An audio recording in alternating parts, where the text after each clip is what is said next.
What it do? You're off in God's country with Reid And Dan as well. also known as the Brothers Hunt, where we take a weekly drive to the intersection of country music and the outdoors. Two things that go together like I'll be and beauty pageants. Or Broken Wrist and your daddy's big red 300 four-wheeler. Produced by MeatEater and iHeart Podcasts. Three-wheeler is what you were trying to say. But Yeah, but let's just keep going. hey, man, we're going to sit down with a buddy of ours, Drake White, and you cannot keep a man down that won't quit, dude. And he won't quit. And his music's good, and his voice is good. Powerhouse And he's got vocalist. new music coming out, and you're going to like it. He works his ass off and has always done that to get his career where he wants it to go. And it is. And he's well on his way, man. It's where it needs to be. I mean, he's rocking. They got the barn thing going. It's a lot of fun having him on. Yeah, Drake White, he's gonna sit down with us. It's gonna be a great episode. Thanks for hanging out in God's country, and I hope you enjoy it.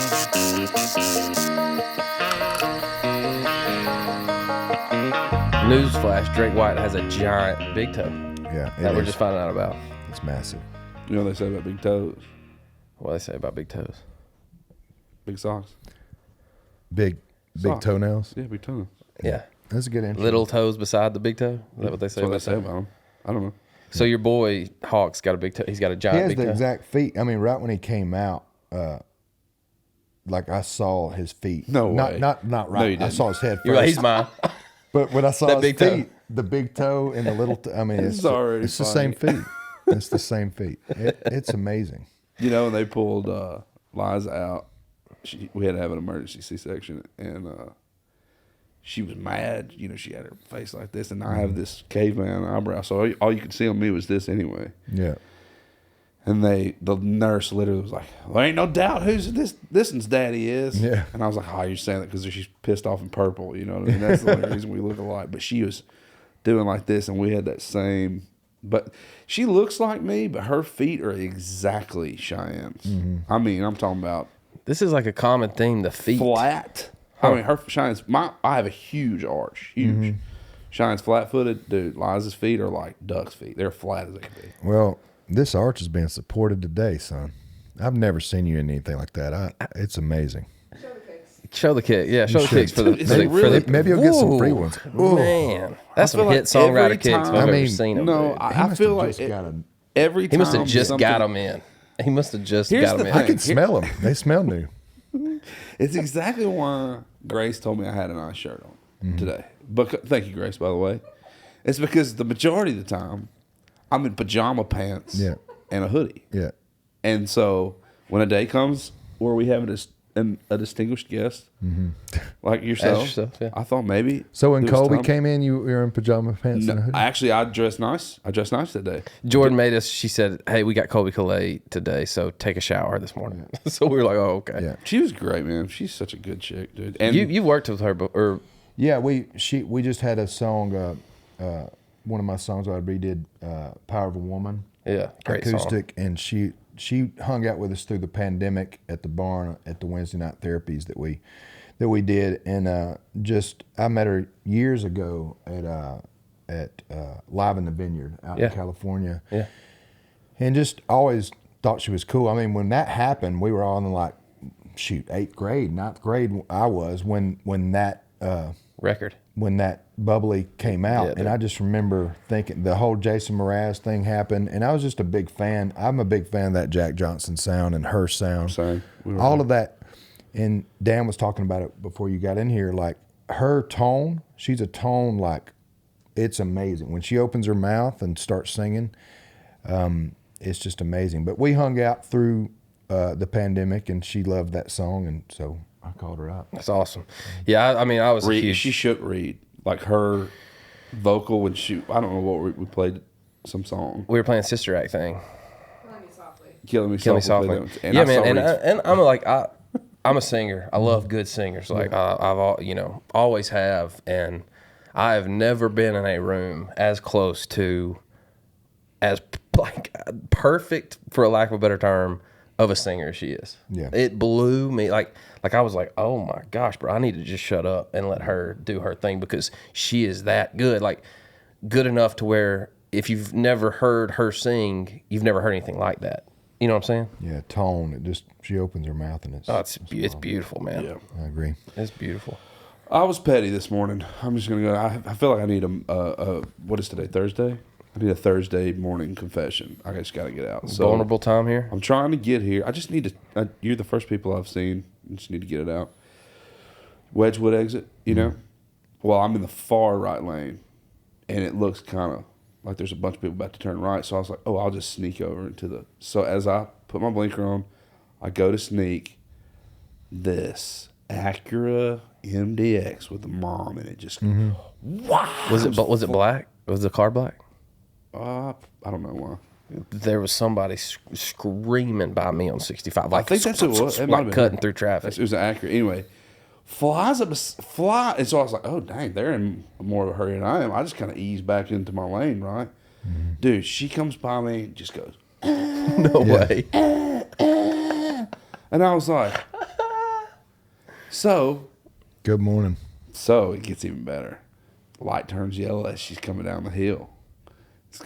She stops. She's the third car back. There's nobody in front. There's no cars in front of me. I could have pulled past her right up to the red, but instead, stopped right beside her. Locked them up. Didn't look at her. Didn't say nothing. Didn't flip her off. Mm-hmm. Made her nervous. I just sat there. In my truck. Made her think about it. Look, and I was like, I just want her to see how calm and collected and not big. She saw that brow though, man. She She's saw the like, caveman I'm about brow. to I was die. like, Purple and pissed. This is true. And I know that's I'm not. I can't say that I feel good about intentionally intimidating a woman, but that felt pretty good, dude. Yeah. It felt pretty good because she made the first move, dude. She picked the fight. Yeah. I wasn't picking the fight. You think you had her shaking in her boots, man? You think she was? I think she was like, man, I probably shouldn't have flipped that guy off and then had to, or I probably should have had the wherewithal to check the light before I flipped the birdie to this 300-pounder. When's the next to me. last time you flipped a bird at somebody? In minute? Both of you. Yesterday. What? I'm just kidding.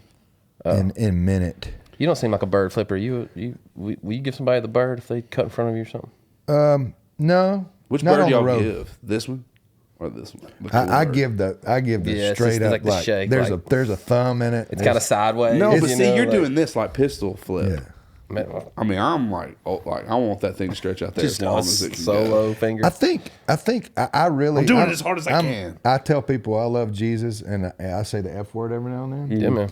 And I really like that word. And I think The F word? yeah, I don't know why. I mean, I grew up, it was totally off the limits. Oh, bro, that was going to hell. Oh, all dude, over. you're- Totally. But here's what, as songwriters, I've got obsessed with words. So Vicky Veil was a thing. Batman's Vicky Veil. Yeah. And so I started saying Vicky Veil and it turned into to fuck. And then Vicky Veil. Vicky Veil was maybe I made it up, but it's Batman's woman, wasn't it? Vicky Veil. Yeah, you looked at me and said Vicky Veil Batman. I just shook my head. Yeah, like I knew what you were talking about. I what don't does know that who have to Vicky do with Veil the is. I'm going somewhere with Oh, it. okay. I'm going. Sorry. Vicky Veil turned into the F word, which I've already said. Sorry, Mom. But We'll put a turkey gobble yeah, over it. God and country. Here we go. Yeah.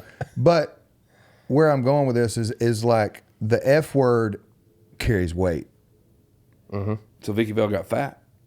No, Vicky Veil turned into the F word because I'd be like Vicky Veil, Vicky Veil, Vicky Veil, and I'd start rhyming because I was a rhymer at a young age. I was a rapper and wanted to do that. But Vicky Veil turned into the F word. My mom heard me and I got in a lot of trouble because that was like the first time I'd said the F word in front of my mom at like 8.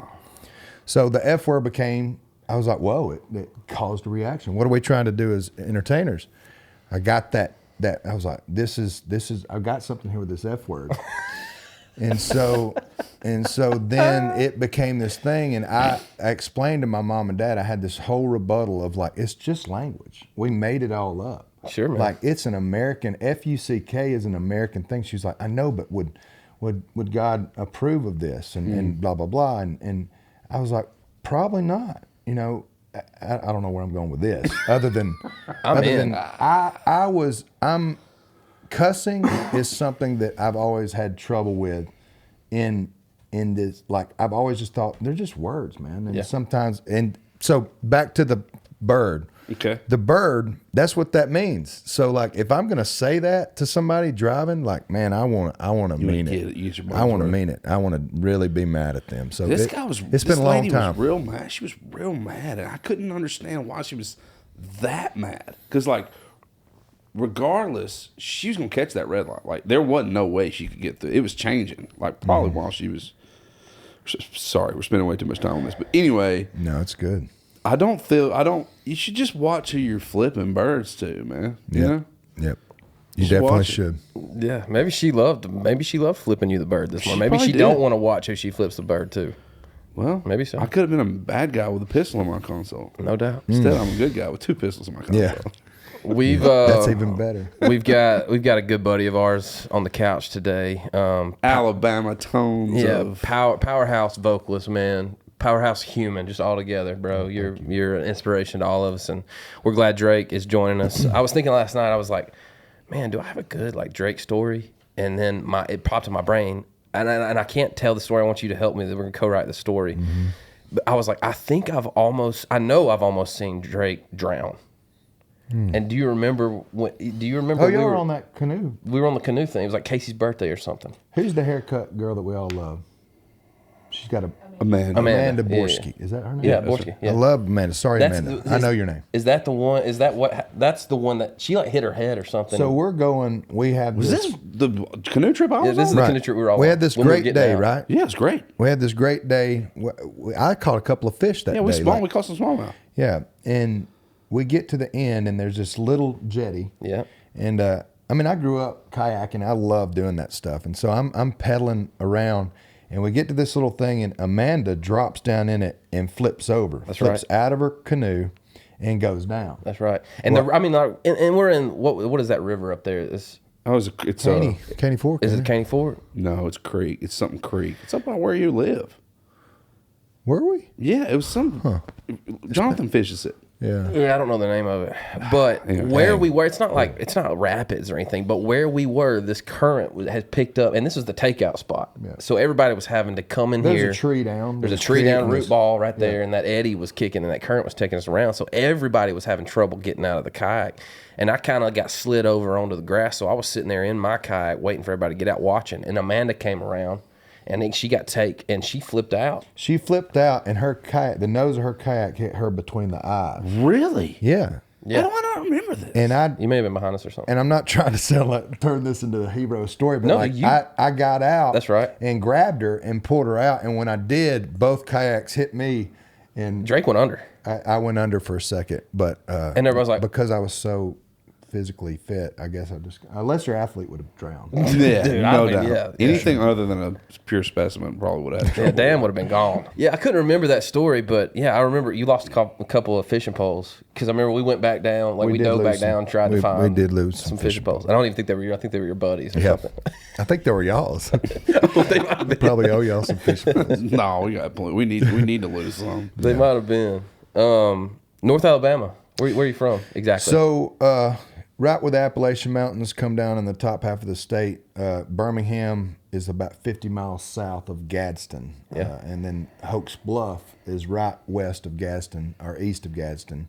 It sits right on the Coosa River, about 4,000 people. Very small town. I still love it. I love that little town. And so Hoax Bluff, Alabama is where I'm technically from. That's the first time we met. I don't know if you remember. You did that thing for the kids at the library where. Oh, thank you for doing that. What? The kids at the library. Oh, absolutely. Dude, That was amazing. That was amazing for me. Yeah.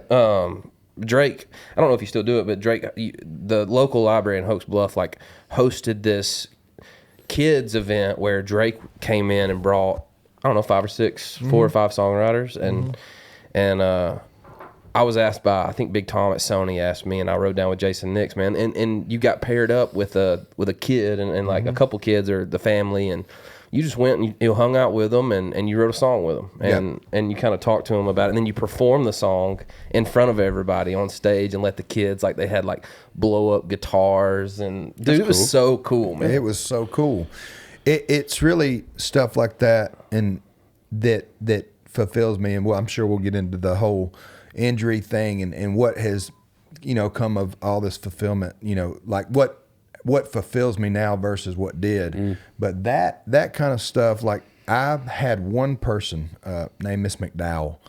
My mom always told me I was smart and beautiful and all this stuff. You know, like you are a beautiful man. Thank you. Yeah, Smart. But I'm smarter than I look. Let's say that. But Miss McDowell, my science teacher in ninth grade, said, "Man, you're coasting, bro. Like I had camouflage on. I was hunting every day." She's like, "You are not like you got C's," and I was coasting. I was cutting grass and just not doing my work. And she said, "You need to be in AP classes. You're smarter than what you're doing, you know." And so she told me that, and then that kind of turned into like I was singing one day, and she was like, "You can sing too." And she was the first person. Like I knew I could sing. My mom and dad had told me that, but it was baseball and football. Same. You know, hunting, fishing, and hunting, and that was it. So it's one person. So back to the library and the kids. My thought there was like, if I could have figured out at 8 or 9 that songwriting was a thing, and those kids, who knows, we might have planted that seed to have a kid that is going to turn into, you know, the next, you know, Reed Isbell, you know, whatever. Hope so. Man. So that was the idea. That made me feel good, Dre. It was super, or Dan Isbell. Hopefully not, but it was super fulfilling though. Yeah, that was fun. Isn't that interesting how I like, even while you're talking, I had a teacher do the same thing, and her name was Miss Harden, and she's passed now, R.I.P. She's awesome, but she was one of the few that really went the same thing you're saying. Like she was like, "Hey, you've really got a knack for this English lit thing, and I would like you should decide that you're good at this and be good at it and be great at it." And she was always giving me literature and ended up giving me like this place to contact to get more books and more, like I just loved like different poems and stuff, like poem books, and I would just she would get me all this literature and man, I really, I think because she invested in me, I excelled in that subject, and it became my life, you know, words and rhythm, you know, and rhyme and the whole thing. And yeah, I'm forever grateful for that. And then I also had a math teacher that I would fight right now because of how discouraging they were. Yeah. Math teachers, I mean. What's up with math teachers, dude? I don't know. You know, there's not like, it's hard for a math teacher ones. to be like, "Hey, you're really good at math. Go Actually, be a mathematician. You're really dumb at math. Sign up for summer school."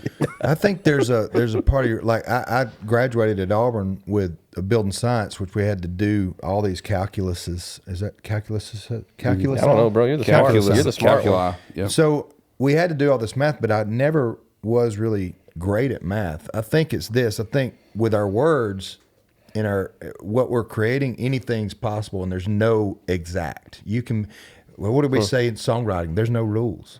Yeah. Math, there is rules, Yeah. and there's an answer, and it's an exact. And I like that about math, but it scares it scares the crap out of the person that's personality is more like, oh, it just needs to be whatever, you know. It just needs to be. Me. We need to make it what it is, and be more. Well, math is not that way. Engineering is not that way. It's an exact thing. So that scares me sometimes too, because now I live in this world of like, oh man, it is what it is, and we can make the rules up as we go. I think a lot of us had that support. You almost have to have the support. I'm sure there's a story of where there's, you know, the songwriter, the artist that moved to town with, I'm just going to do this on my own and do it. But Miss Hamilton was that for me in high school, and to have a teacher say, "Hey man, you can do, like, you're really good at singing. I don't know what you're supposed to do in life, but I think singing is involved in there somewhere." And our parents were the same way. Our parents pushed us and were very supportive of chasing what we wanted in life and wanted to get out of life. I don't think me or you would probably be doing music without Miss Hamilton. No doubt. Just in the way that she was like, "Hey, you have a natural thing, and believe it or not, you can do this as a occupation." What a blessing! And high school, absolutely. bro. I mean, she was like, man. she started a band, like a cover band like thing, a cover yeah. band thing where we would kind of do shows and parents and people would Get come booked around town and do some fundraisers and stuff like Amazing. that. And it was essentially teaching us how to gig a little bit, like I'll call it G-rated gigging, and G-rated gigging. perform and Yeah, perform that's good. and she, I mean, she still comments on our stuff every now and then. Knew y'all could do it. Knew you would do it. So proud of your, what I mean? Like, Yeah. And hearing you talk about that, it's like, we should really go back sometime and just make a list of those cornerstone humans that helped elevate you with nothing to gain and essentially propel you into who you become. It's teachers. That's why I love middle school, high school, elementary school teachers. They get paid nothing. Yeah. And it's just a shame. I think a teacher should start out, if she's crushing it, he's crushing it, $100,000 base salary. Let's make it a competition in our public and private schools. Yeah. Private's a little bit better at this, but in our public schools, that, man, if that teacher's killing it, they're getting incentives and bonuses because that was what made the difference for me. One, Miss McDowell said, "You're half-assing it. Like, you need to get in there." What did that feel like? What did that feel like at first? Were you like, "No, I'm not," or were you immediately like, "Yeah, you got me"? Were you like that? Yeah, was it First little were you like bird, that? big Yeah, bird, straight up. yeah, hard bird? Just told her, "What's up?" I think my personality is like, I've always hit batting practice to my hands bled. Like, I've always been the work ethic guy. Like, I've always had that work ethic. Sure. So I looked at her, and it wasn't offended. It was just like, oh my gosh. Like, my mom and dad would be so, if they knew I was just kind of halfway putting something in, because they always instilled that in me. Like, do what you say you're going to do and hammer it. I mean, hammer it and never. That's kind of the superpower of this. I'm 14 years into tenure town. Is like I never will quit. I'll never quit doing it, and that's kind of what has propelled me. And Miss McDowell instilled that in me. My dad, my mom, of course, my grandparents, and all of that. But that's kind of what we're getting at. Those people that we played at, those kids in that library. Maybe we kind of told one kid that he could be a songwriter, or she could be a songwriter. Absolutely, and that's worth it all. Yeah, it's worth it all. That's fulfilling to me. Yeah. You said you grew up close to, let's get into some outdoor stuff, to the Coosa River. Yes, sir. Did you fish? Did y'all fish that growing up? So we fished, bass, smallmouth. Everything was about that in the spring. The spawn, the crappie was great. It was a lot of pier fishing, and then I got a 16-foot kind of V-bottom aluminum boat with a 25 Chrysler on it. I also learned how to ski behind that boat. And this boat was a pile of junk, but there was a freedom, a huckleberry fin type of freedom to, like, dude, my dad let me start that thing and take off on the Coosa at 12. Wow. By yourself. And here we go. I'm like, where the fish at? There was no fish finders. There was nothing. Right. You had to read those eddies, read those things. And fishing to me, since, like, I'm less of a fisherman than I am a hunter. Like, my grandfather taught me how to track and hunt and instilled that in me. But the fishing was always something that was kind of mysterious to me because you couldn't see him. So there was a faith thing. So he was a preacher. So there was an opportunity for him to say, oh man, this is good. Every time you throw that bait in, have that optimistic attitude that fish is going to bite, and treat that rod tip like that fish is going to bite, or you'll never catch a fish. What a lesson at 12 years old, bro. I just relate that to songwriting. Wow. I relate it to intros and outros. Ask my band, they roll their eyes because I hammer them on intros and outros, man. Play that intro again. We're about to go rehearse after this. And it's just so important. Like, the rod tip's got to be up. You got to act like you're going to catch a fish. It don't matter if you're fishing in an aquarium or if you're at, if you're at a blue ribbon trout stream. Like, do the same. Act like you're going to win. Yeah. Act like you're going to win. That's great, man. It's good. There's so many. I mean, as far back as I can remember, that was my first memories of being on the water were, as young as I can get. And and my dad out there, we just talked, you know, and I bring so many of those life lessons from not even if I don't even know them, like they're in me, they're in my brain. I've heard the stories, I've heard those lessons from my dad, and still living by a lot of those things. That fishing was the, you know, kind of the avenue that he got to teach me those things through. Yeah, fishing was definitely that, and just the freedom of you know, at 12 it was like, I'm not going to carry you to baseball anymore, ride your motorcycle to baseball. Like that freedom of that helped me have that kind of Daniel Boone like Lewis and Clark type of exploration attitude of like, man, I can go do anything. Sense of adventure. Yeah. Yeah. And the you know, the fishing, the way it feels when you set a hook or anything, like I love that, and I'm very passionate about fishing. But when I started riding that boat and, you know, got leafs and started camouflaging that boat and figuring out, you know, and now we get to hunt these places, Prairie Wings and these Coca-Cola Woods and Honey Breaks and all this stuff. Like, and I laugh, me and Riley talk about this. So I'm like, I've climbed through, you know, 5 acres of crap to kill one wood duck, to kill nothing, but try to chase one wood duck. And so the first time I was in, you know, some of the first times I was in Prairie Wings and stuff like that, I was smashing wood ducks, and they're like, whoa. Yeah.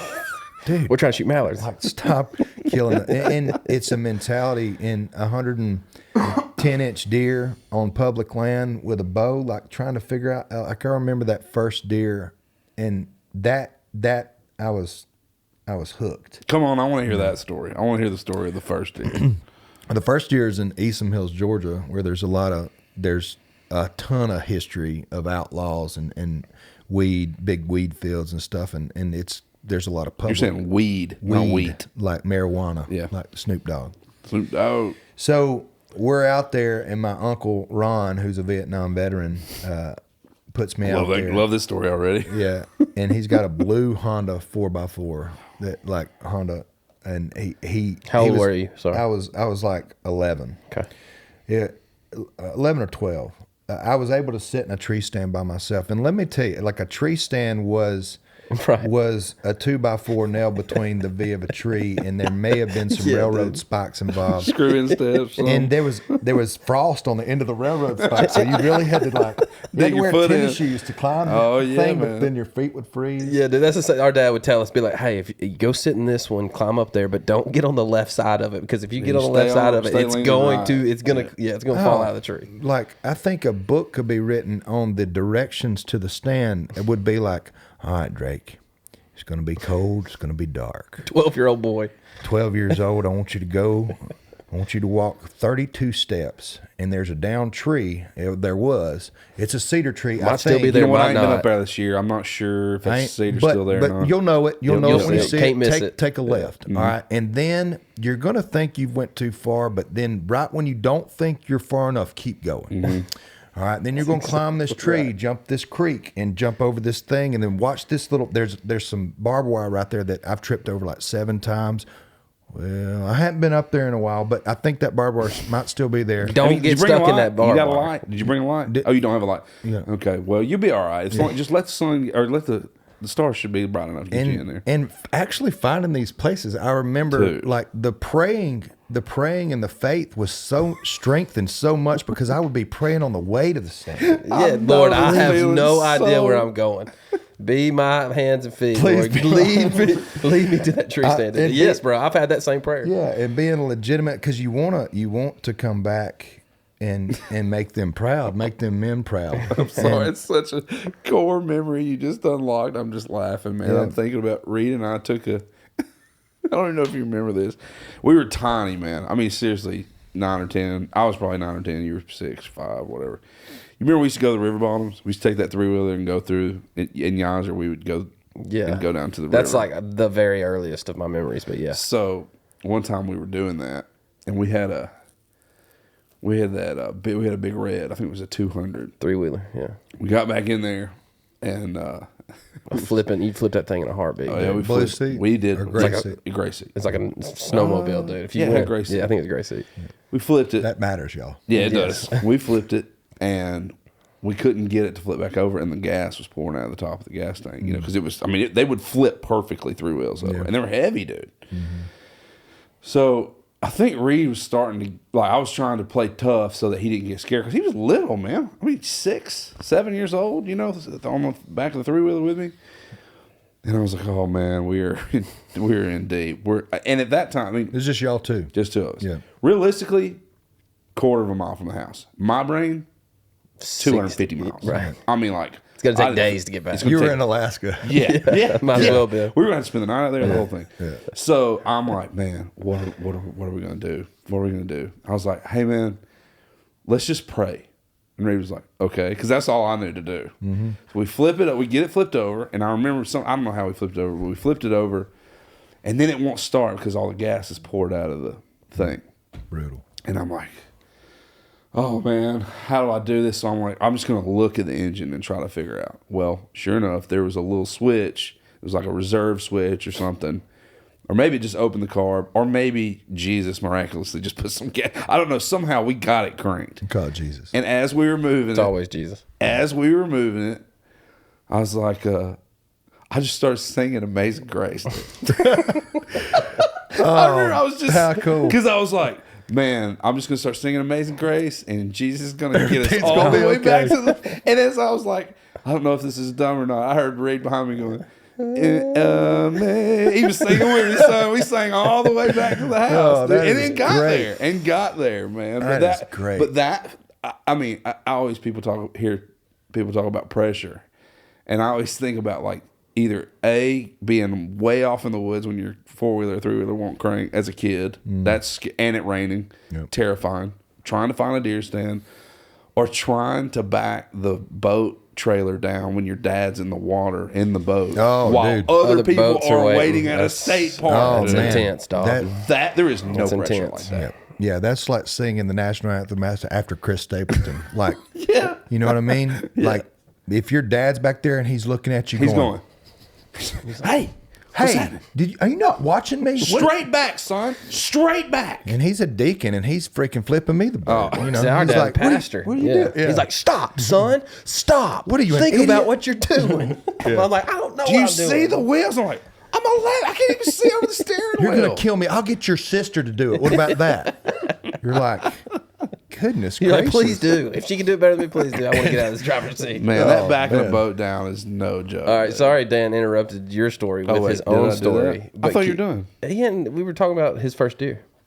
Oh, So, yeah. Sorry. Eastham Hills, Georgia, and there's stories out there of outlaws, and it's still that type of place. It's been cleaned up a little bit, but I mean, it's just a really isolated, mass of land. Were you prefaced with that before going in Yeah, there? Like, that- so there- you were thinking like, okay, it's kind of outlawish. Like, Yeah, well, I mean, we hunted there. My uncle would drop me off and be like, "Hey, don't talk to anybody." I'm like, "There's nobody out here." Don't What talk are you talking about? So it starts like snowing, and I'm sitting literally on one of the 2x4. 2x4s, and I'm sitting there, and it's 8 o'clock, and I've got basically the same watch I got on now, and I'm like looking at my watch, and it's like 7:30, and it is so cold, and I'm freezing. I've got all my clothes are too big, but I had a 270. I know that's a big gun at 12. I get it, but I had one, and it was awesome. Yeah. And didn't ever see deer. That's another thing. We never saw deer. Yeah. We never saw deer ever. And I look up and I'm like, am I seeing in the things? And this I've still got this little rickety spike comes walking. I'm like, oh, dude. And I put it on my knee, and he comes by at like 50 yards, and I smoke him. And it's just, and my uncle, I can hear him riding this blue 4-wheeler around. And he was notorious for it. He could set to about 7:35, Then he had to do a little ride. 7:30. And just get Then he had on. to ride and Little drive. jump hunt a Little little man bit. drive. Little Yeah, man drive. man. Little jump hunt. I'm gonna push him to you. Yeah. That type Get of stuff. ready. Yep. And so he rides around, and I'm like, I'm fired up. This deer runs 30 yards and falls over dead. So I get down. And go find the deer, and he's riding. I mean, out an hour, 2 hours go by, and so I was like, well, I've got to gut this deer. I gotta figure out how to, I'd been shown how to gut it. Yeah. So I start like messing with it, trying to gut it. Well, he finally pulls up, and it's not him, it's another guy. And I'm like, he's like, see, you got you a deer. Like I'm like busy. So the guy pulls up, I kind of look, but he's up on me where it's very ridgy and hilly. So the guy pulls up, and it's another guy, and no telling who he is. I'm 12, and so anyway, that was scary. Yeah, I bet that was scary. Eventually, my uncle comes up, and my dad leaves. He's hunting across the holler, but my uncle comes up. We get the deer. It's a big anatomy lesson because he's in the medical field, and so it's like you shot right through his lungs and heart. Here's his heart. Take a bite out of his heart. Here's the blood. Here's the thing. Here's the prayer. Here's that. Yeah. And like it literally is a thing where it's celebrated. And I did it with my buddy Chris Hennessy's son too. Like it's a celebrated thing. Like congratulations, all the men called you.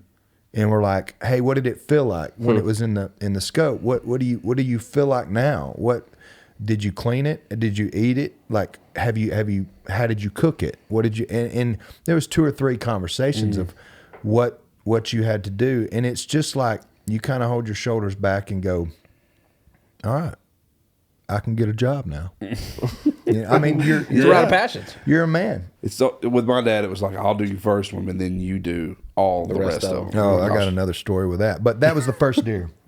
Let's hear that other story. Come on, give it to us. Well, it's about you. The whole, the work ethic thing comes in, and I'm like, I wanted to make my grandfather proud. He's like, Drake, and he chewed Red Man tobacco, Beech Nut, sorry, not Red Man. And he'd sit there and he'd be like, Drake, I butchered like that. The first deer, you kind of butcher it up, but I butchered the second one, the third, and he's Drake, I've never seen a man skin a deer better. I've never seen a man gut a deer. I mean, you're just amazing. And I'd look at my cousins and be like, yeah, y'all hear that? Better than all y'all. I think I've told y'all this. I am, it was like Jeremiah Johnson. Can you skin grizz? Yeah. I can skin anything that don't skin me first. Like, I can do it. I will feed you. I'm a provider. I am a man. Back up. Yeah.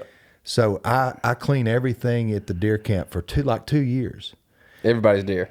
Yep. Well, my cousin turns 17 and starts smoking Marlboro Reds and thinks he's a man. And he goes, you're an idiot. I think he was drinking at the time too. And he was like, you're an idiot. You're skinning everybody's deer and gutting everybody's deer. You not realize that he's playing you? And I was like, my grandpa, he would never do that. And he walks up, he goes, what's going on here? And I literally watched him look at Shane and go, well, congratulations. Now you get to gut and skin everything because you got her gutter and her skinner. You ruined it. Yeah. He believed in Santa Claus. Now he doesn't. No, he don't. Congratulations. You got to buy the presents. He believed he was the best. Now he's now he's going to start smoking like you. So thanks, Shane. But that I still, my cousins run the deer processing deal out in Hocus Bluff, which is a hangout. It turns into a bar. Yeah. That's awesome. It is really cool. Shout out to Gannon Deer Processing in Hocus Bluff, Alabama. And those guys, Chase and Andrew, it's just a hangout. But the culture of that and being around deer coming in and actually cutting them up and understanding the parts of it and what makes good, the food aspect of it, and Alex being a chef, is another thing. But like that's a whole nother thing about providing and fulfilling that urge to want to provide. What's the best recipe that Alex makes with venison? What's your favorite thing that she does with it? You know, she doesn't actually cook it. She doesn't eat really very much deer meat, like chilies and spaghettis and stuff like that. She just doesn't. She's looked at me 100 times, and believe me, we've had pretty much like knockdown dragouts, like arm wrestles over this, because I do like to kill 4 or 5 a year, but it's like I'll leave that to you to cook and to do that, because like she doesn't enjoy the taste of it. And man, I've cooked it where it's amazing. I know it. I mean, you can't taste it. No, I'm with my wife. But there's something in it for her, and I'm not gonna spend any more time. Like I've tried, man. I've tried passionately, and it just. But for me, man, I love like kind of a brown gravy, just real slow rice, like backstrap, like cooked really slow, and rice and brown gravy like that. I do too. That sounds so good right now, man. All right, let's get into your music. When did you have a band? You said in 9th grade they were telling your teacher was like, you can do this. No, I didn't. So that's great. The first time that I ever really sang, and I didn't sing at all. It was basically like there was a band called Geppetto. There was a love that band name. My sister's age, and they were good. They were really good. And local band, like high school band. They were in our high school. Adam Estes, and those guys. They so cool back then, man. They won all the talent shows, and they were good. They were kids, and they just played a lot of Pearl Jam. Pearl Jam's still my favorite rock band, and they were great. And one night I was in like 10th grade, and Adam was having trouble singing "She Talks to Angels," and I was like, "Oh, I've got this," and I just started singing it, and everybody, and I had my eyes closed because I think I'd had a natural light or something, and I had my eyes closed. Make you close your eyes and make yeah, baby. Natural light to make you close your eyes. Go to sleep after 2, especially at 16 years old. You're like, yeah. So I lean back and tear into "She Talks to Angels," and I opened my eyes, and there was some girls 2 and 3 years older than me. My sister's 2.5 years older than I am, and we had a Jack and Jill bathroom, and so it's very conducive to know how to play the guitar, and maybe they would walk across that Jack and Jill bathroom. That's a cool song, though. That is cool. But "She Talks to Angels" happens, and I'm like, oh shucks, whatever. Thanks, guys, thanks. Yeah. And I end up I think getting to kiss one of the girls there, and so that was in my head. Boom, and then, hooked. But the first time I was a senior in high school, and the beauty pageant was going on. Like literally, this is the first time I ever sang public, really. And Tyler Elliott was playing in the ag department. I was FFA all the way. Like I could weld, man, turn a torque wrench. Like I loved the whole ag world. And our ag teacher played in a little bluegrass band. So Tyler's playing, and I hear him go, "The strands in your eyes, and color them wonderful to stop me and steal my breath." And I was like, oh, I love this song. And I'll be your crying shoulder. And I was like, oh, dude. And he cracks, and he was singing it too high. And I just walked in the ag department and started singing it. And Tyler was like, dude, you have to, they've requested this at the beauty pageant. You have to sing this. And I'm like, no way. Yeah. No way, no how. Well, my mom had a beauty shop in her garage. And so I grew up like, hey, entertain the ladies in the shampoo line so I don't get in trouble and they leave or something. So I would sing like Garth Brooks, "Ain't Going Down Till the Sun Comes Up." Are we the same age? These are exactly the songs. I'm 40. I'm 40. I don't look 40, but I'm 40. Yeah. You were literally singing to like a cappella to these women. Yeah. At your mom's. Yeah, and singing for my aunts and my all that. They're like, I would reenact the box set of Garth Brooks in the den. Come on. Like 8 and 9. Yeah, and dude. I could still do every bit of it. And it got to be like funny. And so I'll be that night. You know, my mom she's a cosmetologist, man. She can talk circles around it. She gets her 17,000 words in before lunch. It is blonde hair and hold on. Alabama Slammer, let's go. Like, yeah, man. golly, Love to see her. she can rock it. We should have her on. Oh, you wouldn't have any trouble. Anyway, I don't want to overplay it. She would. So Tyler says you got to play this. You got to sing this. So I put my new pair of Carhartts on that night, and I think I washed them, and I think I pressed them. I had like a crease absolutely a crease in Carhartts with some new boots. Come on. Looking fresh, the cleanest, ready to do Garth Brooks like it ain't ever been done. I had these frosted tips. My mom was a hairdresser, so it was cool. I think you and Dan are the same human being. It's not cool except now. His was in college. He had frosted tips with the white poop, true, dude. with the white shell and the black turtleneck. I got a picture to prove it, dog. I knew the frosted tips would just turn the whole thing because it is a thing. But my sister was 2.5 years older, and the frosted tips were in. So anyway, I had fresh frosted tips and completed Carhartts. You're in, dude. I was sharp. I was looking sharp. Yeah.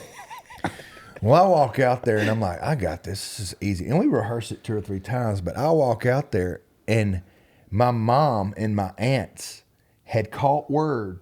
Did you know Drake is singing tonight at the beauty pageant? And they're all there. They're all like walking in, and dude, the nerves hit me. The buck fever hit me. Ooh. I was like, what have I done? Oh my God, it got real quick. Oh, it got real quick. And Tyler starts smiling, and I'm like, I can't do this. He's like, you have to do it. Yeah, no, we're way past too late. that. Yeah. I stick my hands so far in my pockets, and I'm like, and I kick into that son of a gun. I lean back, I close my eyes, and I freaking sang it as hard as I could sing it. And everybody was like, and I'm not saying it was great. I'm sure it was great. I bet it was. But it was like, holy crap. And I remember the feeling I got. Standing ovation, beauty pageant, like, you know, Lindsey Wagner, Heather Thomas, shout out to y'all too. They're like, holy crap. And that was the moment. It was like, man, this is easy. I've been hitting batting practice. There's that thing again. Till my hands bled. Mm-hmm. This is easy. Yeah. Well, that is what I want to show kids with the songwriting. Like, if you can find that thing that's easy and then hit batting practice till your hands bleed, then you got it. You can be great at that. And so I'm a senior, and it doesn't go. So that's the first time I really sang. Yeah. So I didn't really do anything except for baseball and football. Got a little opportunity to play JUCO baseball. Didn't do that. I had a landscaping business that I loved. Cut grass and just in high school. Oh, in high school. God, probably making bank too. Dude, it was man. My dad worked for me. I mean, it was freaking $2,000 a week. Like we were going. Get up, Daddy. We gotta go. No, he's still throw some mulch. My cousin still runs it, and that's awesome. And so we had it going on. We had trucks and we had things, and so the baseball thing fizzled out, and I'm fast forwarding through a lot of music. I went to a lot of music. I went to a lot of concerts, a ton of concerts, and I was just like, what is this thing? What is this singing thing? Natural singing. Like, the songwriting was stashed away in poems that I was afraid to let anybody read. Literally same. I've even said that. Like, because there was like a stigma around it. If you're playing baseball and football and hunting, you were a tough guy. Yeah. You couldn't let everybody know that you wrote poems. No, man. You got to be tough, right? You got to be tough. And so I go through high school and don't even really form a band, don't even do anything like that. And in college, my buddy Adam Barb is in landscape architecture, and I'm in building science. And it is like you have to concentrate on it. But he's like, dude, I have no money. I am so broke. And I've always said in my head, even if I was broke, I would never admit I was broke, ever. And I would figure out a way. And he's like, let's go buy some guitars. What he meant by that is you got the landscaping thing. You go buy some guitars. We bought 2 Martins, a D18, and I mean, I was like, if we're gonna buy them, we might as well buy good That's good guitars, $800-900 guitars. And then we get there and we start, we start talking about this PA on a stick. And he's like, if we had that, we could play these little gigs for $200, $300. We buy the PA on a JBL. Still got it. It's awesome. Yeah. I love it's 215s on sticks. And I had this little gig rack deal that the ultimate first gig. First gig rig. Well, he was Seether and Pantera. Like he was a big, heavy guy. And I was like, all right, man. I do 20 Alabama songs, Leonard Skinner songs, all this stuff.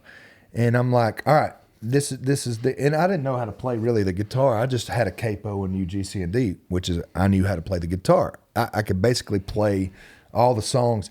He makes a 4-inch binder of all these tabs. You know how you printed them all? Oh, dude, absolutely. Yeah. And he had a music stand up there, and he goes, I got us a gig. That gig is in the cul-de-sac. If I named the not Gentilly, it might have been Gentilly. Is Gentilly there anymore? I've got Auburn folk here. So anyway, we're in the cul-de-sac and we start jamming and kids start coming out. And I'm like, oh, here we go. Another I'll be. Another thing is happening. Like, this is easy. Well, here they come out. Well, 25, 30 minutes into the set, which I'm glad because we knew 5 songs. Are you on the parking lot? I mean, a driveway? We're in a cul-de-sac of a Are you in the residential middle? Are you in the middle? Yeah. We just set it it up and ran a cord to somebody's house. 100-foot, extension cord, Just started playing. And it was cool. It was really, really pop-up concert for sure. Yeah, that's... And I was like, dude, this is going to be awesome. We're not getting paid. Well, cops come. Cops get called to residential, and the cop is a female that is hot. Yeah. And nice. Yeah. And I was like, whoa. I'll be. Yeah, can we do it again? Hey, and he's like, I don't know, I'll be. I'm like, play I'll be. And I'm like, I'm moving my capo around. I'm tuning my guitar. I'm like, the strands in your. I'm like, that's not it. Man. The strands in. So she's like, guys, y'all sound good, but I've got to shut you down. I'm getting noise ordinances and complaints. So she comes up and she goes, my friend owns Wings to Go. Come on. Up the road. And Adam's like, we'll take it. And I'm like, wait a minute. I'm the business guy of all this. I'm like, well, all right, cool. We go to Wings to Go, and I won't get into the minutia of that, but we play for Craig at Wings to Go for 3 years. Really? Every Saturday night. It was $200 every Saturday night. And then we got fraternities, sororities, and they were like $1,000, $500, $800. Play Wednesday night drinking clubs. And I was like, man, with my landscaping money, Dad was working in Gadsden. I was at Auburn. I had a percentage. Then I wasn't going to class. What are you talking about? So it took me 5 years to get through that. But that was where I'm like, I'm moving to Nashville, and like I'm going to take these poems, and I'm going to start messing around with them. And that's what did it, Man. So that was a long story. So sorry about that. That's great. It's the progression, cul-de-sac to the, I wish there was another C word, like cul-de-sac to the concert. To the. That's not good though. I know. I'm trying to. Cul-de-sac to the, we'll do it later. We'll figure it out. Yeah. So fast forward, you get to town, sign a record deal. No. No, he didn't sign. He was playing the back porch at Sorry. What's his name? You got deer meat in there. Yeah, God, you got wrong pipe. Yeah. So Leth, that's what you were doing. You got me and Leth were hanging out every day. That's where I saw you. That's about the same time. Me and Jamie come to town, 2009, 2010, and I met you on the back porch at least one night. We were all just over there jamming. That West Nat Charlotte house over there? Yeah. So there's this thing. You're fine, dude. Take your time. There's this thing being raised by a cosmetologist that's like, and dude, there's no I don't have a complex about that. I don't have a complex. You calm down. But it's like, make sure you look good, make sure you smell good, make sure. By the way, you smell amazing today. Thanks, man. I think I said that earlier, but Is that what that? What is that? Yeah. That's what are you wearing? Santel 33. Santel. I'm not getting a I'm not, sponsorship from Santel. They're gonna be like, we would never sell anything. It smells good though. Where were I? Complex. You're complex that you don't have a complex. So you have to look good. You gotta. So there was this thing of like, you have to feel good and you have to look good, like about what people thought or cared. And music, I started stomping, and because I felt that foot, that left foot, like just stomping, and I would have to consciously tell myself to stop stomping. And I had friends go, bro, why do you think you got to stop? It's like, because I look like an idiot. I mean, I'm. Well, then I saw saw the Joe Cocker at the Woodstock, and I saw him convulsing and doing that thing, and I was like, I mean, that's how I feel. That's how I feel when I'm up there. I mean, like, so authentically, I just started doing what I wanted to do. And I was still working I moved here with a real job, construction job, making about $50,000 a year, $647 a week, which sucked because cutting grass and I was probably didn't have much time. I was spoiled. So no, you didn't have time. I was over Brentwood Baptist, the $18 million addition to Brentwood Baptist over there, pouring concrete, and 5:30 concrete pours were not conducive to 2 a.m. loadouts. But when I moved to Nashville, everybody went to Losers. And Losers was just Irv's and Steve's drinking place. It wasn't what it is now. Right. So I met John Party there, and I'm skipping over a bunch of stuff, but we start playing 10 to 2 on Monday nights for Irv and 6 or 7 of his friends and whoever else was at Losers. And so we play 4 years, 2 years turned to 4, and I opened this thing called Alabama Line across from Losers at the Blue Bar. Well, we started playing every Tuesday night, and very long story, longer and shorter at the same time. Jeremy Stover walks in with Jamie Paulin, and Jamie Paulin and Jeremy were the only reason they were there is because Jamie Paulin and Jeremy walk in because Jamie Paulin's wife's brother is Trent Tomlinson, and Trent used to hang out at Blue Bar. So she's like, the only way I'm going for one more beer is if we go to Blue Bar. And this story is being told to me later by Jamie and Jeremy Stover about, like, we're like, okay, well, let's go to Blue Bar. They walk in Blue Bar, and I'm playing for, 30 people. Yeah. And I play me and Leth's song 50 Years Too Late. I start that song, 50 Years Too Late. And Jeremy's like, after it, he's like, I'll buy you a beer. I'm like, you can buy me 3. Like, heck yeah. And I'm kind of cocky because in that conversation, because Jamie had just won In Color. That was that year. And I thought, man, he's from Alabama. This is my, like, I'm going to do that. Like, I'm not doing, and this is 2011, 12, in there. Well, I come in and the I'm fast forwarded over a bunch of stuff, but the construction I had gotten fired from the construction job, which I hate even saying to this day, but it was because I was not passionate about that, and the 2008 had happened. And anyway, I got a severance package from that job, and took that $2,700 severance package, and I flew to where Lord of the Rings was filmed because I always wanted to do it, and that's New Zealand. That's what you did with that. And I ended up staying in New Zealand for like 3 months. Okay. Okay, this is before. I thought there was going like I put all that money into it. I know a lot about you, but I did not know that. So I hitchhiked around the whole South Island of New Zealand and worked with this avocado orchard with this Christian organization with these kids about how to like do stuff like change a tire, build a fire, all this stuff. And I know I backed up, but like I'm backing up to the New Zealand thing was a huge thing for me. Oh yeah, because I had this FOMO thing of, man, Jamie just did this. Like I'm missing my time. And when I got that severance package, like I was praying about what to do with it, and I promise everybody was like, "You're what?" Like Like I didn't Right take it now? and go get a guitar. I didn't take it and go invest it. I didn't, which was everything. I took it and said, I'm going to unknown land because I saw it when I was 12 years old. Wow. Yeah, it does not meet the normal But timeline. I'll of dare anybody musicians. out there that is creative to disappear. I dare you to do it. And I mean, we can't do it now. We're Dads. we have responsibilities, but it was time. 23 years old, 24, go do it. I hitchhiked. I met people. I had a great time.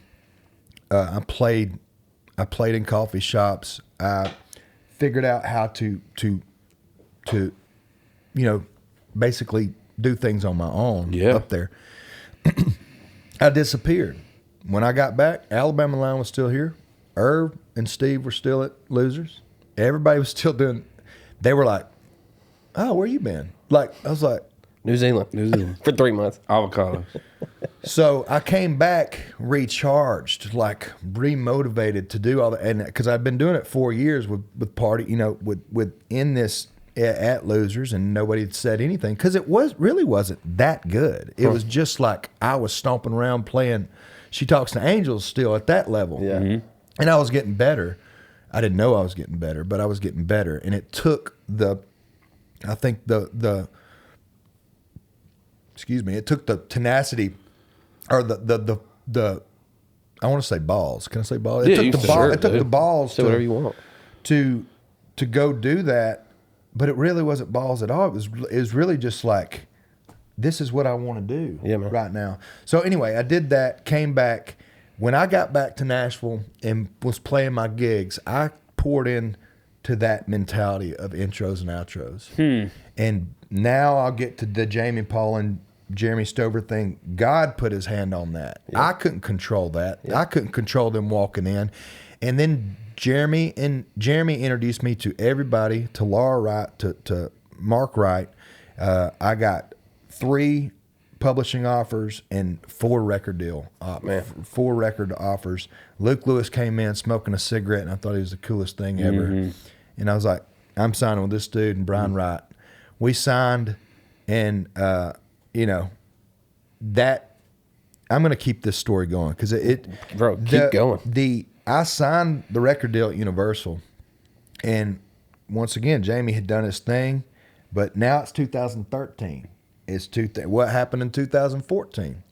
Well, our friends, Tyler and Brian released a song called Cruise. Well, that changed everything sonically on what major labels were getting played on radio. Not just changed it, but like flipped Molded it. Yeah. Big song, flipped it. Yeah. And it wasn't what I was doing. And no, I love those guys. I love, my path is my path, but it flipped everything that 2014. So the timing of the simple life, the fiddles and the things that were happening in my single, it dies at 29. But the purpose of this story was like all of that happened and I controlled none of it. Like it was all gut feelings of I should go here. I should move, whatever that I'll be thing was of, this is easy. Full circle. I like Pro. it. Pro move. This I'll be exactly what I'm supposed to be. Man, I didn't mean to do that. That was cheesy. So No, I love it. I loved it.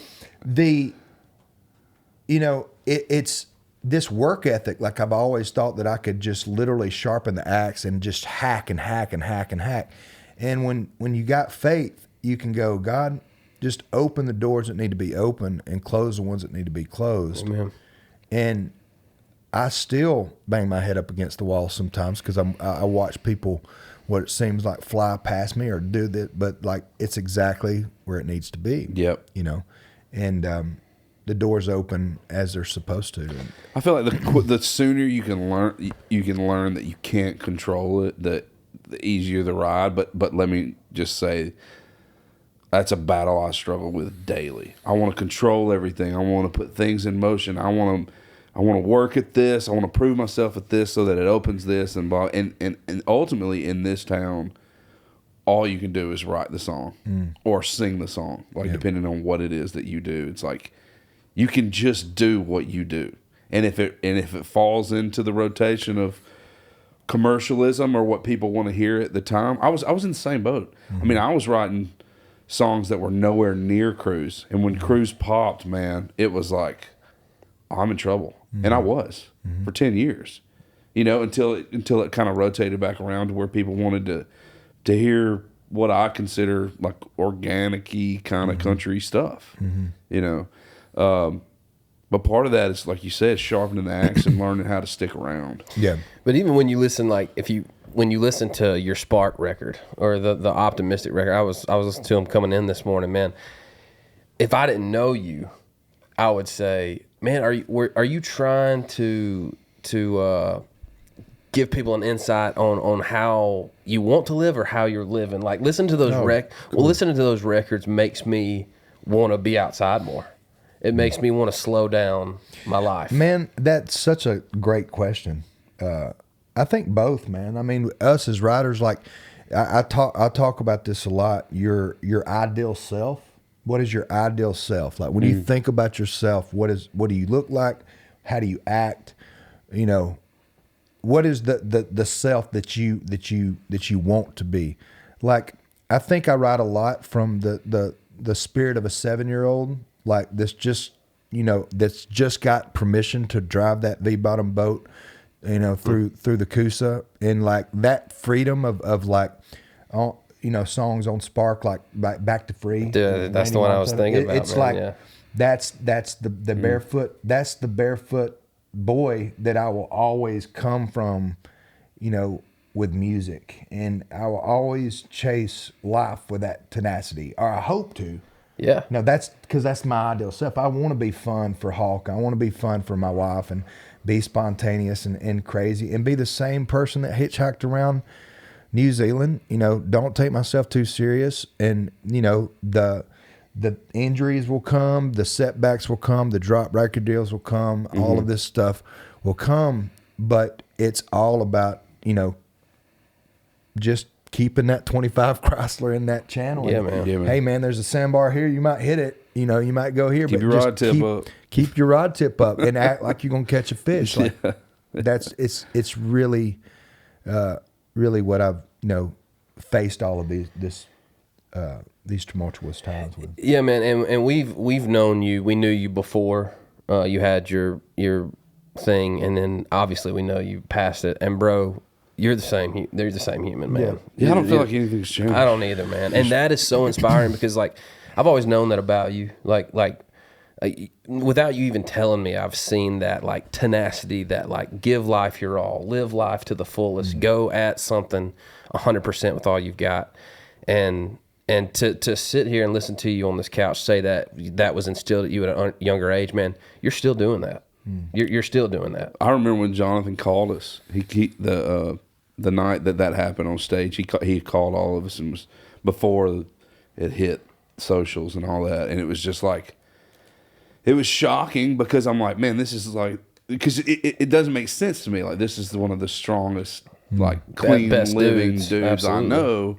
How is this happening? And I mean, you know, we prayed for you and saw you kind of take it with grace and take it with like acceptance and not try to fight what had happened, but just admittedly saying, this is what's happened in my life. I'm still breathing. I'm still kicking, at least one leg. You know what I mean? Like, Yeah. I'm still going, dude. Yeah. And I'm not planning on slowing down anytime soon. Yeah. And I think that was one of the most beautiful, inspiring things about the journey, was just seeing you handle it and not make excuses and not go home. Yeah. Well, Because you could have, and you would have had a real good excuse to, you know? yeah, man. I mean, I can't imagine how hard that was in getting through it and working through it. Yeah. Well, I think it goes back to, you know, the directions to the stand, you know, I'm not trying to be cute with that. Like it's Right. like there's going to be hard things. And for me, I'm glad the perception was that, because my awesome wife, Yeah. you know, she had to help me use the bathroom at times. Yeah. She had to help me do things. And there was some, I found out real quick that Rock Bottom had a basement. and like it was below rock bottom, and I was mad for the first time in my life. I was actually mad at God, like because everything was set up, and everything was going great. I had been dropped from Big Machine, and but I was going out with Zach Brown, and we had Australia lined up, and I just had this organic thing that I still have today. And this town is so great to support their people. So I don't want this to sound ungrateful. Yeah. But when something like this happens, it's like we pray for you, but then with a stroke, with a traumatic brain injury, it's a lifelong. Like I go to therapy twice a week, every week, and the industry keeps going. Oh yeah. So you get dropped, your buddies get signed, your things get people keep moving, and like I still have the visions of Madison Square Garden 3 nights in a row. I still have, and I know that those were instilled in me by the guy that made that I the same fingerprint by the man that made the mountains. I know absolutely. they were instilled in me, and I know it's going to happen. And it's not like, oh, I want it to happen so bad. I can feel it. I still want to do it. And there's a long time that the phone didn't ring, the rights didn't ring, the rights didn't come, the things, people. But I prayed to God that I would have an opportunity to write from my couch. This is power of prayer. And I just had this walker with tennis balls on the bottom of it. Y'all know and I was not ashamed, but back to my mom, the cosmetologist, look good, smell good, feel good. Well, I lost my swagger. My left side was, I couldn't do who I was. I couldn't be who I was. I felt like. But I prayed that I could write from my couch, and Big Tom called me and said, man, nobody's writing. Pandemic sent him. I'm like, 2020, baby. Pandemic.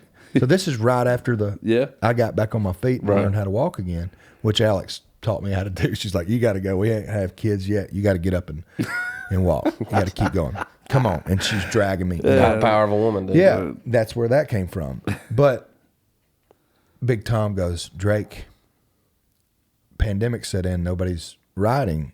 A lot of people are having trouble with this and saying no, and that's fine if you do, but would you be willing to ride on Zoom? And I said, Tom, I just prayed 2 days ago that God would give me the ability to write from my couch, and nobody knew what Zoom was. Yeah. Everybody does now. Yeah. The very first write was Hurts the Healing. Yeah, man. With Allison Belt's Cruise, the very first write. And it's spiritual. It was just like, oh, I can do this. I can do this. And so now we went this whole last year, we went and we proved that we were still alive. We to the point where we opened one of the songs with the Pearl Jams. I'm still alive, wow. And let the crowd sing it. It was awesome. So we're like, we're still alive. We're still doing this, because there was so many times where Nashville was moving, everybody was rocking. I was watching, all my buddies do their things, and dude, I was like, hey, I'm still here. I'm still doing this. Pandemic's hitting, nobody wants to do anything. It's where I met Colby, where I met Riley, all these folks, and everything's just going. And there's a lot of frustration in those times for me, because I'm like, I still have these visions and these things, but those songs and me playing those 80 weeks in the barn every Wednesday night, meeting those people and seeing a live stream come through, like and I would write during the day and then push it all to Wednesday. We play it in front of the 4,000 or 5,000 people that were watching online. And then the more comments, the more I leaned into the songs. I pushed an independent record out because I'd been dropped, and I just scraped up money from T-shirt sales offline, because that was really great. And then I was very unashamedly, I was open with my Venmo, my PayPal, like, hey, I'd been through this injury and paid for all these medical expenses, and I'm opening up. And I remember the very first night we got like $7,000. Wow. Jeez. And I was like, whoa, that's significant. Sure. You know, and so that you multiply, I'm not saying we did $7,000 every night. That was like, oh, everybody was fresh and happy. Yeah. That went from $300 some nights to $2,000 to $100 to $50. Right. Started doing cameos. Started just digging, dude. Back to my let's go landscape. Let's go. I mean, I will prove to you I'm here. I will hit batting practice till my hands bleed. I'll keep my rod tip up. Let's keep going and pushing in to this. So we played 80 Wednesdays in a row until 80 Wednesdays 80 in a row. Wednesdays in a row, and it was a lot of work. That's a lot of work. And we had, you know, a bunch of guests. Kip came in, and you know, Kid Rock came in, and Colby Calais, and just a bunch of friends. Yeah, and you were one of the big things. You were one of the main attractions in the pandemic. I'll say this openly. This may sound a little pompous, but Eric Church won the Entertainer of the Year that year, and I think it was unrightfully so. Amen. I'm the only one that played, Eric. Preach. And I told my managers that. My manager at the time was like, "What do you?" I said, "Y'all need to make CMA and ACM create an award. This is gonna I don't care at this point. I taught myself to walk again. Create an award that is like a miscongeniality award. Come on, like an optimistic award. This dude create it and give it to me because I need something to keep this train online. Like my wife has just helped me wipe my butt. Like I need something. I need something from this, and God would just give me just enough to be like, if you'll keep going. And this is why I'm so excited, because I'm not afraid to call, my contacts, Luke. Yeah. And go, hey man, you said you wanted to write. Yeah. Let's write. Yeah. Well, Luke's like, yeah, let's do it. Yeah. All right. So that's coming. Riley, same way. Yeah. Well, that side's cool, but God bless our good buddy Jonathan Singleton, because he said Nashville will go if you ever need me, call me. Mm-hmm. Well, I called a lot of people, mm-hmm. and Jonathan always picked up. And Jonathan was like, well, dude, why don't we just make a record? Yep. Cool. Why don't we make a record? Mm-hmm. So here we go. And Jonathan's obviously had all his success, and he's got his that little rinky-dink studio at his house now. And I'm just kidding. Just barely put together. Yeah. It's just barely put together, and he, some 2x4s and a blanket. So we go down to Mississippi to Dave Duncan's, Mm-hmm. Yeah. and I'm getting to the point of shout out David Duncan on here. Yeah. I love it. to the point in Ramsey, Mississippi. And we go down there and we make a record. There's a little rinky-dink studio down there beside his house. Whew. But it's got about $2 million worth of rinky-dink stuff. I can't in tell it. it. Best kept secret. Yeah. So we go down there and Jonathan, shout out to him again, because he helped me. He's like, I'm not helping. I want to do this. Like, I want to, I mean, he doesn't take projects as he doesn't want to do. But we go down there and we do my favorite music ever. And it's, that's what we're about to, our first single is called 10 Pounds of Shit in a 5-pound bag. And, it's just exactly what you would think. Mississippi, Alabama, Tennessee thing. Yeah.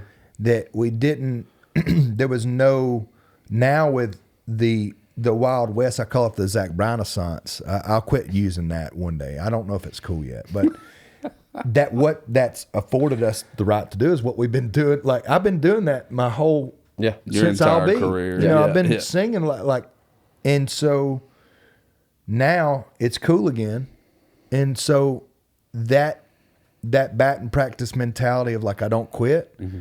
It's just like it comes back around. Yeah, everything absolutely cycles back around, and that's where we're at right now. We're about to release this record. I bought my bus last year. We got our numbers are back where they need to be touring. I've got a team. We just had this big meeting day before yesterday, and it finally feels like I'm moving again. Beautiful. Let's go, man.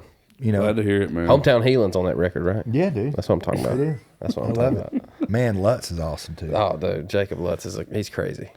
I'll sing I'm it. Sure, that was important, that thing you trying to say. But here's a part of the show for the one that got away.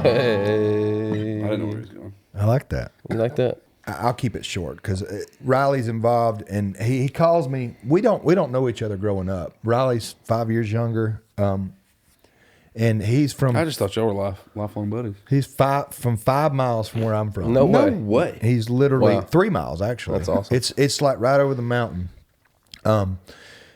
Get invited 4 years ago, right at basically the year after the stroke to go to Honey Break in Louisiana. Drew, Keith, they're here for the turkey convention, and everybody's here, so I got to go see them. But we go. I go out there and make friends with everybody at Honey Break, and kill this really nice, 140 inch, 145 inch, 172. No, it's 140, 145. It can be whatever you want it to Yeah, be, man. Whatever it is. 8-pointer, like really good deer, and it was the deer that kind of I've got this concept that I'm gonna do called the Hunt's the Healing off of the and because I saw a picture of a deer behind my house that I'm sure I've showed y'all 72 times. It's that 180 inch deer, giant deer, and it legitimately healed me because I went to my trainer and was like, "Can you teach me to?" I gotta hunt this. Climb deer. a ladder. Yeah, I got to be able to hunt this. And deer. he was like, "You can't walk." Like You're like, yeah, but I gotta get the line. I gotta get So a we ladder went and stand. set, leads on all my stands, and Alex was standing at the bottom of this little stand, and I hunted that man. deer, with a crossbow, and it literally healed me because I had something to look forward to. Yeah, man. So the one that got away, I go back the second year, and there's this deer that they call Pitchfork. Had big splits, on his brow tines, like big split brow tines, like beautiful. I'm talking 5-year-old, 165. I'm not even kidding. 165. I've got it. I got it on my phone. I'll show you.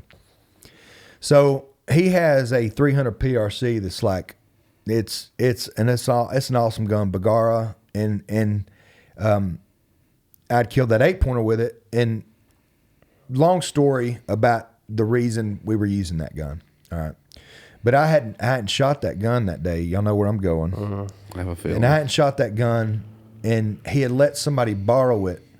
And and this deer we'd been hunting for, a couple of days. He comes out, and he's like 300 yards away, and he moves to probably 350. He kind of pushes, and then gets sideways and presents the shot. And I squeeze it off perfect, and it goes and hits the top of his back, like I'm talking just like white fur, not Scrapes him. just scrapes him.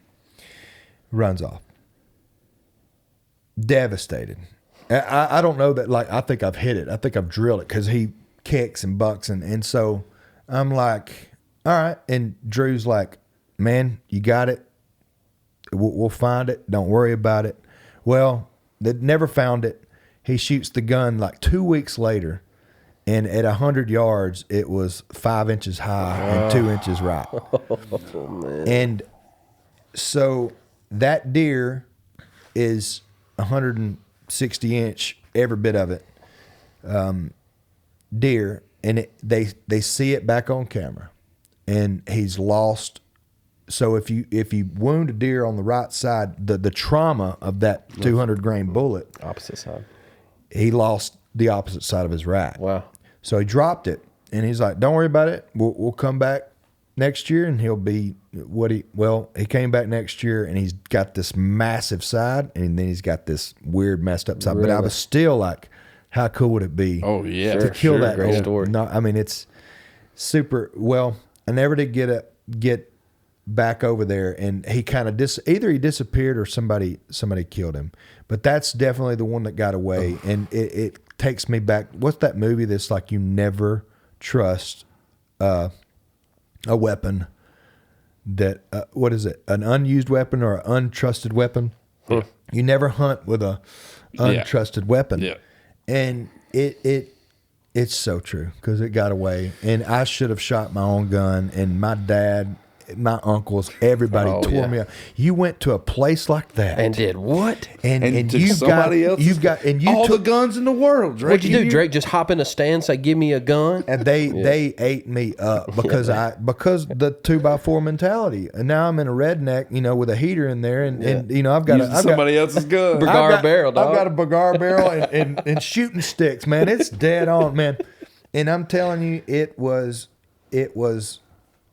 my fault, but it was not my fault. It was my fault. Yeah. But Drew, what it did, God knew what he was doing because he knew I would have a son. He's sovereign, right? He's all knowing. Yeah. So it made me go back year after year. Well, now me and Drew's like boys, and me and Tyler Jordan's like boys, and so we're in. We're in, and it's like you get to go back. And I don't shoot the Bergar anymore. Yeah. No, Bro, maybe you killed that deer at 11 years old, and he's unbelievable. Right. You never know. You never know. That's exactly right. Yeah. Maybe Hawk kills that Rod deer. tip, dude. Rod tip. You always going back. Keep it up, that. dude. Got to. Maybe Hawk does. That would be even better. That'd be at 15 amazing. years old. Maybe that deer's 15. Maybe Hawk that deer goes turns down. 30. I don't want him to do it at 11. You know what I mean? I Yeah, hate that. dude. I hate when kids do that. No, I don't hate it. Sorry. I hate when I got kids a kill bunch deer too. Yeah, me too. I love when kids kill a deer, but it's like you just killed a 190-inch deer at 8. Spoiled. What are you going to do? Grave Root country song. Here's what we're doing: a playlist with what everybody says, and so far I don't think anybody said the same one. Yeah. I think that's a really. That's why I think it has to be more like your own personal song that you just kind of, as opposed to greatest, and that's Okay, but then You know what I'm saying? that makes it possible. possible for me. Yeah, So every morning before, like when I'm going hunting, I'll turn on Don Williams. Lord, I hope his day's good. Yep. I knew you were going to say Man. that. For some reason in my brain, I knew you were going to say And that. man, before the sun comes up, and you Oof. got that coffee and it's Come on. steaming up, and it's like, And you hearing that, dude? Lord, I hope this Wait, so we gotta day do it. Hang is on, we gotta do good. it. You Let's know, see. Yeah, point the mic at Where's the it at? so Where's it at? We'll see. get the mic closer to the guitar. Get the mic closer to the Let me guitar. find the key. Lord, Nah. yeah. You go get it. y'all get it. Get the mic closer to the I want guitar. to hear Dan. No, he can't because he don't have a mic. You sing it, I'll sing harmony. Yeah, go ahead. Lord, I hope this day is good. I'm feeling guilty and misunderstood. I should be thankful, Lord, I know I should. But Lord, I hope this day is good. Dude. Come on, man. You listen to that. Rocking to the stand with a coffee, bro. Have you forgotten me? Yeah. I'm feeling empty. Is that right? Is that the Yeah, one? I'm feeling empty. It's one Man. of those things for me that it just makes everything all right. Yeah, dude. You know, all this Because stuff, everything is gonna be all right, Drake. everything's all gonna be all right in the end. So if it ain't all right, it ain't the end. What's the bridge? What's the thing? Dude, that's a really good way to end this thing. Oh, sorry. I'm in the song. I'm in the Say song. that one more time. I said, everything's gonna be all right in the end. So if it ain't all right, it ain't the end. Amen. Drake White, man. Dude, let's give a round of applause for this guy. DW.